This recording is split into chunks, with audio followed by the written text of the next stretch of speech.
हमारे चैनल को सब्सक्राइब कर बेल आइकन जरूर प्रेस करें हमारी न्यू वीडियो सबसे। आमतौर पे आपने शासकीय जमीन पर कब्जा कराने या हथियाने के लिए लोगों को जद्दोजहद करते देखा व सुना होगा, लेकिन शहडोल के जैतपुर ब्लॉक में एक ऐसा वर्ग है जो शासकीय भूमि पर कब्जा मुक्त कराने के लिए आंदोलन कर रहा है। जनपद पंचायत बुढ़ार अंतर्गत जैतपुर के केसवाही में कुछ दबंग भूमाफिया शासन की बेशकीमती जमीन को हथियाकर उसमें निर्माण करा रहे हैं, जिससे नगर की शासकीय भूमि धीरे धीरे माफियाओं की भेंट चढ़ती जा रही है, जिससे नगर में रोड़ा का काम कर रहा है।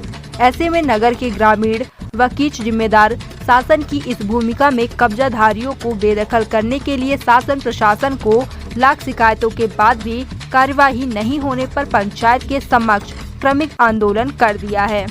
देखिए हमारे सहयोगी अविनाश शर्मा की रिपोर्ट।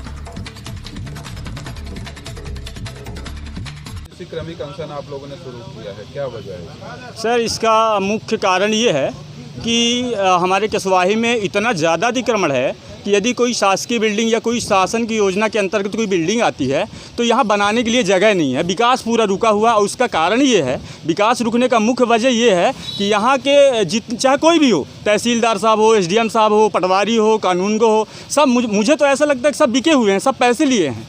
हम मजबूर में आके यहाँ बैठे हुए हैं, मजबूरी में।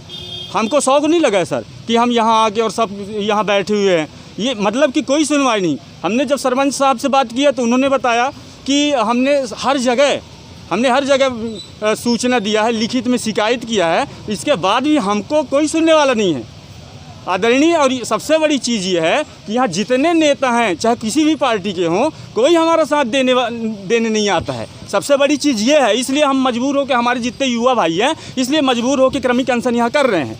और ये सिर्फ 5 दिन के लिए नहीं है, ये सिर्फ 5 दिन के लिए नहीं है। जब तक हमारी सुनवाई नहीं होगी हम यहाँ बैठे रहेंगे, चाहे भूखे मर जाएंगे। और आने वाले समय में यदि हमारी बात नहीं सुनी जाती है तो हम भूखे मर जाएंगे आपस, हमारे सारे युवा। और एक बात मैं आपको ध्यान आकर्षित करना चाहता हूँ महोदय, कि ये जो ग्राउंड में बिल्डिंग, बीच ग्राउंड में जो बिल्डिंग बनाया जा रहा है, इसके लिए एक बंदे ने हमने कलेक्टर को भी लिखित आवेदन दिया, हमारे पास है वो आवेदन, लेकिन कलेक्टर साहब कोई मतलब नहीं, सारी चीज़ें मतलब हमारी कोई सुनने वाला ही नहीं है।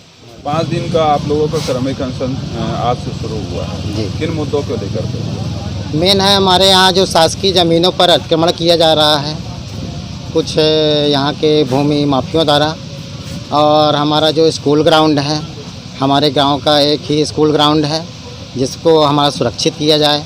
जो कन्या हाई स्कूल बिल्डिंग आई है, स्कूल ग्राउंड से किनारे बनाया जाए। हमारे पास शासकीय ज़मीन भी रखा है, उस शासकीय ज़मीन को हमने मांग किया शासन से कि स्लॉट टीम के द्वारा नाप कराई जाए, जहां ज़मीन हो सुरक्षित किया जाए और वहां हमारा स्कूल भवन बनाया जाए। और हमारा प्राथमिक स्वास्थ्य केंद्र के सामने भी जितेंद्र गुप्ता, आशा गुप्ता के द्वारा अतिक्रमण किया गया है, जो यहां पटवारी आरआई पैसा घूस खाकर उनको पट्टा जारी कर देते हैं, जिसका आज तक सीमांकन भी नहीं किया गया है और पट्टा जारी कर दिया गया। अतिक्रमण के संबंध में कभी इसके पहले आप लोगों ने शिकायत की? हमने कई बार कलेक्टर साहब, कमिश्नर साहब और एसडीएम साहब, नायब साहब, मेन तहसीलदार साहब, सभी को सूचित किया है, लेकिन यहाँ न कोई देखने आया आज तक, ना ही कोई हमारा कार्रवाई हुआ। और मवेशी बाज़ार में दिन ब दिन अतिक्रमण बढ़ते जा रहा है, जिसके चलते हमारा मवेशी बाज़ार नहीं लग पा रहा है, ना हमारे गांव का विकास हो पा रहा है। और हमारे केसवाही मार्केट में भी यही समस्या है, पूरे नालियों के ऊपर दुकान ले आते हैं, जिसके चलते रोड जाम भी हो जाता है, ना ही विकास हो पा रहा है कुछ, न तो कुछ। नाम क्या है आपका? मेरा नाम विजय प्रताप सिंह है, मैं केसवाही सरपंच का पुत्र हूँ।